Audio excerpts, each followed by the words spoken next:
Hey, it's Sari from Parent Plus. Just wanted to share a quick video with you. And this video is a quick tip really to get you to think about whether you are sabotaging yourself. Are you practicing self-sabotage on a daily basis? My guess is that a lot of you will be.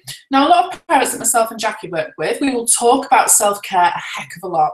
And we talk about it not only with parents or children, but also adults. I would talk about it in couples work, about self-care in terms of the couple, taking care of your relationship. And actually, self-care is a word that can be bandied about quite a bit. And it's important.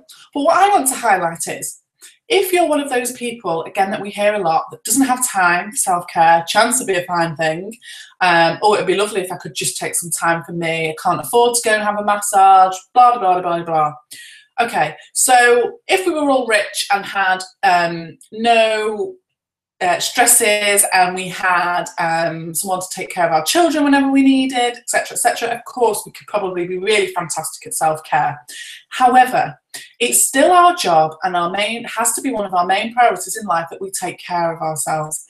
Because if you are not practicing any form of self-care, then what is it that you're doing? And you might think, well, actually I'm doing nothing, I'm just not getting a chance to take as much care of myself as I would like, but I'm not doing anything particularly bad. Well, actually, I would disagree, because if you're not practicing self-care, then what's the opposite of that? You're practicing self-sabotage. And it's interesting that a lot of the time we can find time to self-sabotage. So, I don't know, for example, one of the ways I self-sabotage is if I'm feeling tired and I'm feeling drained, then I will eat rubbish and put a whole load of sugar and caffeine like this. This is my friend and my foe. This is my enemy as well. And so I will self-sabotage sometimes through food. Okay, so I have time to go to the shop and buy chocolate. I have time to go to the fridge. I have time to sit and eat it, albeit I might be sitting doing it whilst I'm doing something else.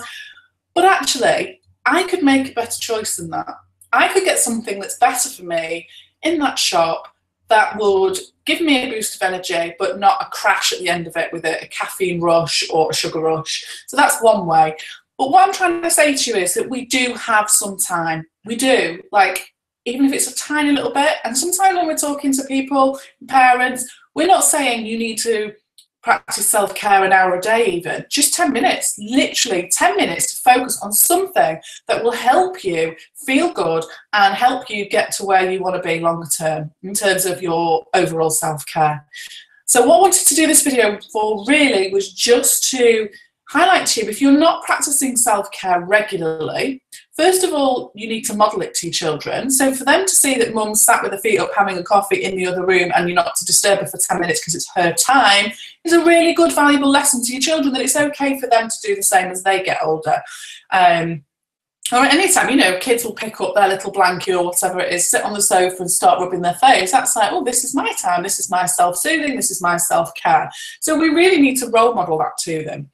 So, and if we're not doing that, we're not just not doing anything, we're doing the opposite. We're probably self-sabotaging ourselves, kind of, oh, well, you know, I just have to get on with it, I don't have time, blah, blah, blah, blah. And we're probably doing things that sabotage us, and whatever that is for you, it'd be different for everyone. But actually, you know, that's why self-care is so important, because there is a flip side to self-care, and if you're not practicing it, then I would say you're practicing in some form self-sabotage. So just wanted to give you something to think about in terms of your self-care, because we do harp on about it a lot, and we do get told a lot that people just don't have time. So I want to put the question to you is, do you have time for self-sabotage? If you do, how come? How come you can't switch that to self-care? Okay, see you soon.